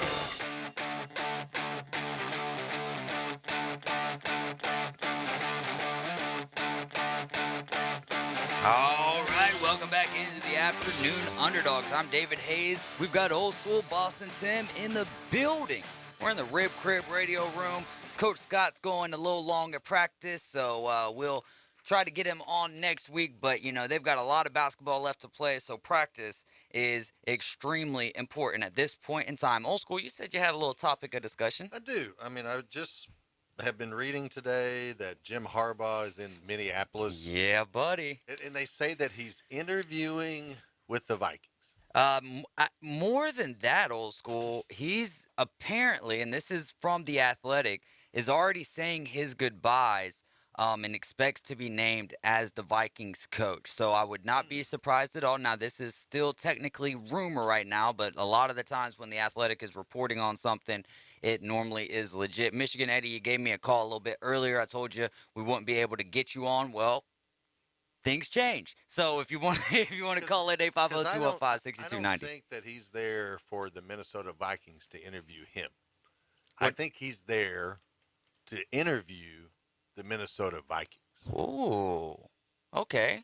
You know what I mean? Yeah. There's certain like basically, I'm in a great program. I'm in a great situation. I can't beat the situation. You really can't, because where else can you go? Lose to your biggest rival 9 years in a row and still, basically, essentially, according to Michigan alumni and stuff, have a lifetime contract. And then you get the job done and you beat them. And it's like you can walk on roses wherever you go in Ann Arbor. So that's a great point. So I'm wondering, I mean, in my mind, if I was in his shoes, I would be going there to sit and listen and to know, you know, what these are the things that I have to have in order to come here. And if I don't have what I'm looking for, and if I don't have the certain support or the certain things, then I'm not interested. So I think the interview process is more Harbaugh interviewing the ownership of the Vikings rather than the Vikings determining whether or not Harbaugh's the answer for them. Is the Vikings a good fit for Harbaugh to make his return to the NFL? I mean, I guess so. I mean, you saw what he did in San Francisco when he came to the 49ers, and he did a good job there. You know, the only thing with Jim, because you know, Harbaugh's MO has always been he would go somewhere for 4-5 years. He would have immediate success, and then he would kind of flame out. You know, the message would get stale. People would get tired of his antics, and then he would move on. And, for him to be in Ann Arbor for the amount of time that he's been there, but it took him longer than what he thought it was going to get the recruiting in the right place, to get the right coaches, to get his, the program where he wants it to go, or wanted it to be. So, I just think that for him, he's in the catbird seat, and he gets to choose.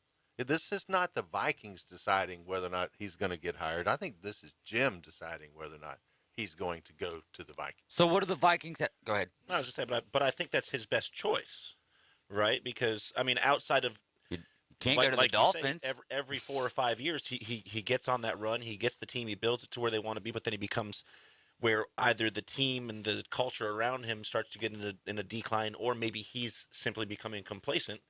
Whatever it is, I think that's what the issue is now. That's the only issue in Michigan. Whereas he can start over and get that resurgence up there in Minnesota, and on top of it, he's probably going to be walking into the most playoff ready team. They don't of the open spots. Of the open spots in the NFL, 100%. Right? Without a doubt. And with the least amount of work that he has to do, right? Very little reconstruction will he have to do as far as the staff and the team goes. So I think it's an easy transition for him that also puts him in a successful position. Well, I think for him, it's a situation where he's looking at, how much control he's going to have on personnel. Can he buy the cookies? Can he buy the groceries? Or does he have to wait for somebody else to buy the groceries? In my opinion, the only negative of going to Minnesota is the contract with Kirk Cousins. That's the only one, because he has to, and he dealt with it a little bit with Alex Smith, in the fact that he had to eventually move Alex, and he brought in Colin Kaepernick to take his spot. But I really think this is more of a control. Jim, he's now gotten to where he has complete. I mean, it's a free reign in Ann Arbor. Why would you leave? I just really don't know, unless it's just the perfect situation for him. And I agree with you, Tim, that this is by far the most championship ready. And I think the fact that Kirk Cousins is an unrestricted free agent after this year could have a lot to do with it. Right. So they only have to worry about just the one season, and then he can go in whatever direction he wants. And he can go find another quarterback or draft a quarterback or do whatever. And not just that, but you're looking at, all right, if this is his first year with the Minnesota Vikings, if he takes that over, okay, Green Bay, this will be there for sure last year with Aaron Rodgers, barring an extension. So then what happens? That division is wide open for the taking. And Aaron Rodgers, the possibility with the OC and Hackett heading over to be the head coach of Denver, the writing is on the wall for Aaron Rodgers to not just head out, but head over to Denver. You know what I mean? And another thing is Michigan's win over Ohio State. I don't care if I called it at the beginning of the year, and really I was just taking a shot in the dark because Michigan was in the dark and not, in the spotlight like they normally are. Well, there's only going to be that one every 4 or 5 years that Ohio State is going to be down. So you have to be up there with them year in and year out. And if not, regardless of your lifetime contract or whatever, you're not getting the job done. You can't take you can't take any satisfaction or feel the feeling of success unless you're winning those games, regardless if you're in there for the long haul or not. So if Minnesota is opening up to be a viable place for you to make it to the championship in the NFL, I just don't see why you wouldn't go that way. And the money will be comparable at least. No, I think he'll get less. I think it'll be less, but it will be comparable. And if he likes working with NFL guys more, if he's that type of a coach who's like, I'm kind of tired of holding guys by the hand and trying to make them better football players. I want to help guys be better football players, and that's about it. I think it's going to come down to does Harbaugh enjoy recruiting? Or would he rather deal on a professional level? My buddy Adam Goff just texted me, Nashville Sports Radio is reporting Aaron Rodgers is building a multi-million-dollar home in Nashville. Well, that sounds. It doesn't mean anything. That's awesome. That sounds like a Bob Stoops airplane in Tallahassee. And Saban being in Austin, looking at real estate. Oh, yeah. If you remember that rumor. Yeah. Hey, but who knows, though? I mean, like I've said, not the biggest fan of Aaron Rodgers, but I'm not stupid. You put them on the Tennessee Titans roster, and they become better, even as much as Ryan Tannehill has done for that franchise in the last couple of years. And frankly, I think that Aaron Rodgers is a really good fit. Yeah.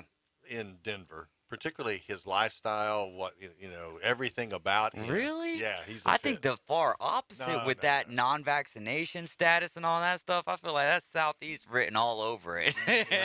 No, You talk about Denver. I brought up yesterday the possibility of a franchise coming up for sale soon, and maybe a player possibly purchasing it.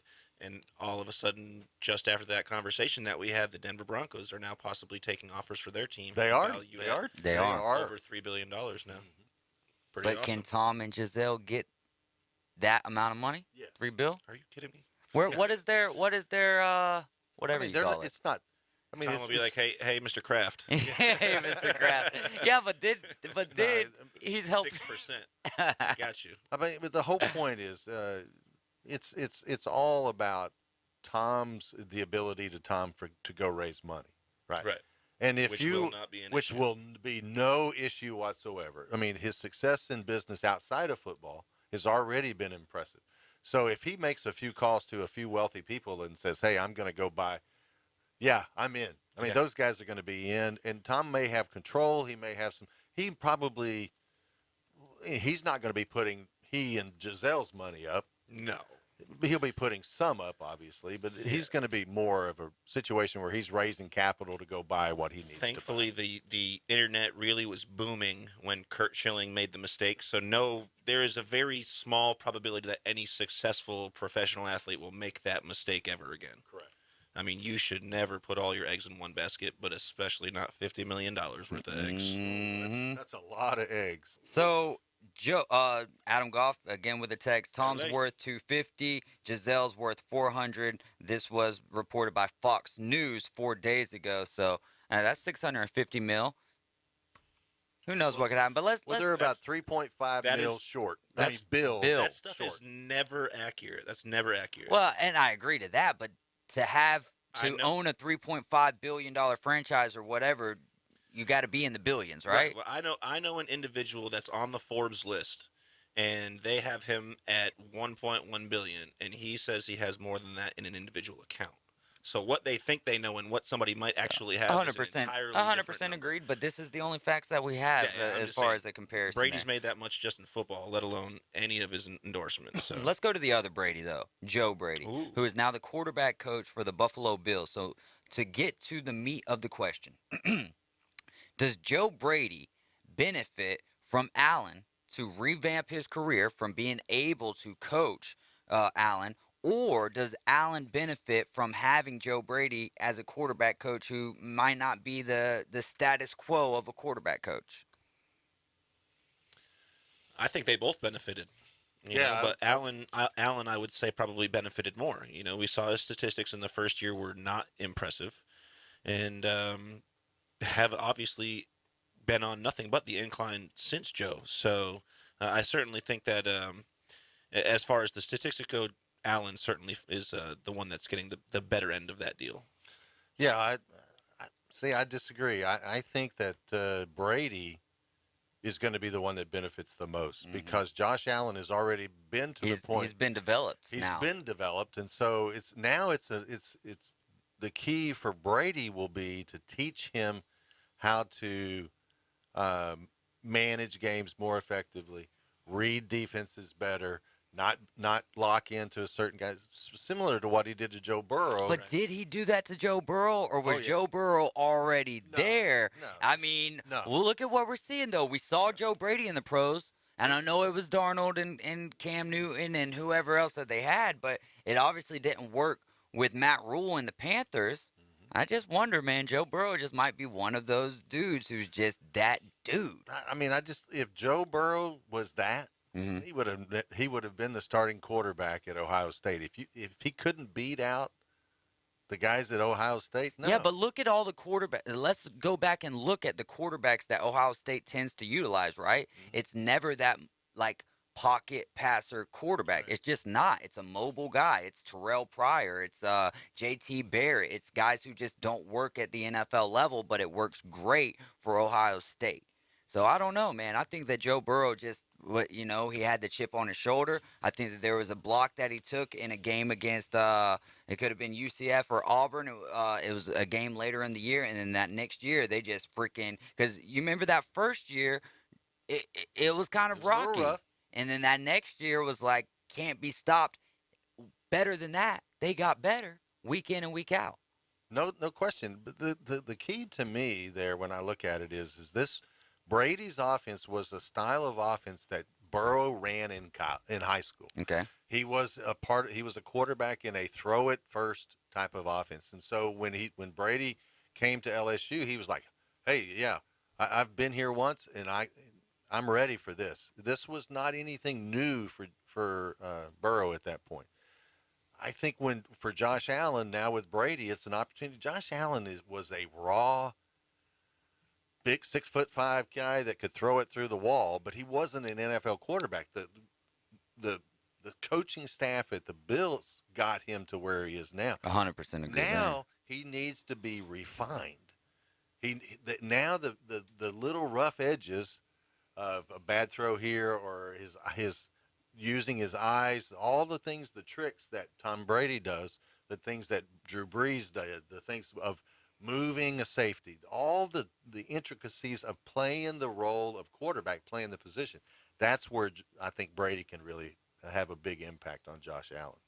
Can't disagree with that. And I think Brady, his career needs to be I can't believe he didn't go to Alabama. That's where you go to get your career turned back. I would have taken him over there. We were talking about that a lot, though. Like, hey, that's where quarterbacks go. A lot of places are places where dreams go to die. You know what I mean? That's a place where you go, and your whole career just somehow, some way, gets revitalized. Except for Bill O'Brien, he's still looking for that job. Yeah, that's a fact. Wait, did he get? I don't know if he got a job. I don't know. I'll have to look into that. Get out of there, Bill O'Brien, though. You did all right, but I want to see some more movement of the ball. As long as it's not to Athens, I'm good. Hey, no doubt. You're Or listening Austin. to the Afternoon Underdogs right here on 104.3 ESPN Northwest Florida. Take a short time out. When we get back, it'll be our high school spotlight. My weather forecast for the overnight, mostly cloudy skies, an increasing chance of a few showers, 55 to 62 for the low, light southeast winds. It'll be breezy to windy, about 20-25 mile per hour winds for the southeast on Thursday, clouds and rain showers around 70. Clouds and rain showers 65 to 70 Friday. This weather forecast has been brought to you by Mid-South Lumber, best little lumber yard in Panama City and Youngstown. For 104.3 ESPN Northwest Florida, I'm meteorologist Tim Root. ESPN Northwest Florida. The Dan Patrick Show, weekdays from 9 till 11. The Dan Patrick Show. The dots with Denver, with Aaron Rodgers, have been there for quite some time. But also understand this. Aaron Rodgers is not a free agent. Everybody makes it seem like he's free. He can just keep going right out the door. Now, if he wants to retire, that's his decision. But Aaron Rodgers can't just join the Denver Broncos. Dan Patrick. 9 to 11 on ESPN Northwest Florida. Barbaritos has been committed to serving farm fresh food since February 20th, 2000. For starters, Barbaritos food is made with love, straight from the heart. Every morning we begin preparing our food from scratch, from chopping fresh tomatoes for sauces to mashing fresh avocados for guacamole. Barbaritos cares about food. From serving char-grilled grass-fed beef as well as hormone-free chicken breasts to the amazing tofu for our vegan friends. Farm fresh is more than just a motto. It's Barbaritos' mission. Barbaritos. We make it fresh, you make it yours. Golf Plus is your premier golf shop on the Gulf Coast. Not a big box or a chain store, but a local store with golf experts to serve you. An amazing array of demo and fitting products, plus a professional repair shop that can handle anything from a basic re-grip to a full set of re-shafts and everything in between. Golf Plus has locations in Dothan and Panama City Beach to serve you. Come see them today for all your golf needs. Located next to Firefly at the shops at Edgewater. Call 850-249-2726. Did you know that fees associated with real estate closings are virtually the same from one title company to the next? So what sets South Oak Title apart? Effective communication, customer service, expertise, and technology. If you're buying or selling real estate, refinancing a residential or commercial property, tell your realtor you want to close with South Oak Title. South Oak Title, with locations across the Southeast, including Panama City Beach, Inlet Beach, Destin, and Fort Walton Beach. Visit them online at southoaktitle.com. Now back to the most dangerous afternoon show on terrestrial radio. Danger's my middle name. It's illegal in 5 states. The Afternoon Underdogs, inside the Rib Crib Radio Room. 104.3 ESPN Northwest Florida.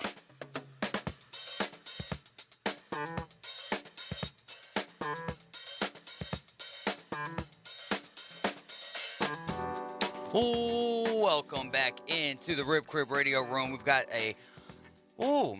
February 12th, beat down at the Beach 23. Boston Tim, let us in on what's going on.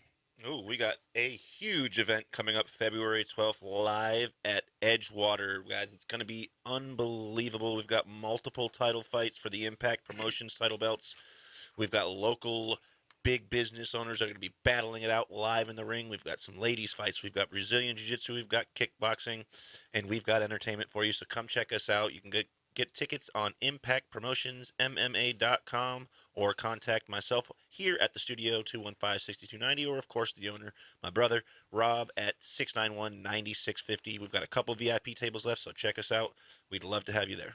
And we've got 2 more VIP tickets to give away. Hey, if you've made $63,000 or less in 2021 and want to get your taxes done for free and need help filing your 2021 taxes, we're here to help at in Panama City at the Glenwood Community Center. Glenwood Community Center, a little tongue twister there, Tuesday, Wednesday, and Thursday from 9 a.m. to 3 p.m., January 25th through April the 14th, walk-ins only. The address there is 722 East 9th Street. You got to have the following. Boston Tim brought this up yesterday, and he's so right. You bring the following. Make sure you bring these things: a driver's license or photo ID, a checkbook for direct deposit of any refund, Social Security cards for yourself, all your dependents as well, W-2 from each employer, no pay stubs, documentation of all other income, and a 1095-A if you received health care coverage through the marketplace. Let's get into some scores from our local high school athletes. And we had some pretty good ones last night. Bear with me here as I get to them. In the world of girls high school basketball, in the 5A1 quarterfinals, Choctaw takes down Mosley 47-19. Wow, these are some big differences in the scores here. And Arnold takes down Wakulla 61-16 in the 4A1 quarterfinals. Man, this is a close one. Mariana and Bay play to a nail-biter. Mariana gets a 2-point edge, 47-45. South Walton over North Bay Haven by a count of 20, 66-46. And another huge blowout here. Rutherford over Pensacola, 60-14. In the 1A3 quarterfinals, Sneeds and Bozeman play a tight contest, 49-47. Sneeds gets the best of them. Alta over Cottondale, 50-36. In the 1A4 semifinal, Port St. Joe, 61-9 over Weewa.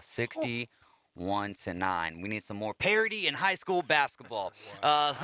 Old school, you got the boys score? Yeah, I got the boys score here. Rocky Bayou took on Calvary Christian and came out with a victory, 41-34. Wakulla Christian takes on North Bay Haven. And as we were just talking about, they're having a fantastic year. They are scoring some points. They hung 81 on Wakulla Christian, coming away with a victory, 81-54. Bozeman takes down Cottondale. Is it Cottondale or Condele? Contondale. Contondale. Bozeman takes down Cottondale, 50-22. And Bay takes down Mariana, 63-50. Shout out Coach Cook. Way to keep them playing. And Arnold, a big victory over Poplar Springs, 64-52. We'll have Paul Feinbaum coming up next tomorrow. We'll have Tiger Talk for you coming up directly after the show. I believe we're going to have Sam Kavaris, legend in the Jacksonville area, as a reporter. Andrew Weiss talking NHL with us. Brad Law should spend some time with us talking Auburn. And then we'll have Kerry Miller catching us up on all things college basketball. We're getting ready. Yeah, no doubt, man. We're going to be talking more about the Super Bowl. Quickly, what you got? What are we now? 6 weeks away from March Madness? Let's see. It really starts kind of closer to about the middle of March or so. So closer to the end of March then. 6, 7 weeks. Yeah, 6, 7 weeks. All right, man. You know how that goes, man. We get rocking and rolling. We're out of here. We'll be back tomorrow for Coach James Hale and the gang live at 7 a.m. Always tune in on Thursdays and every other day. We'll be back. 104.3 ESPN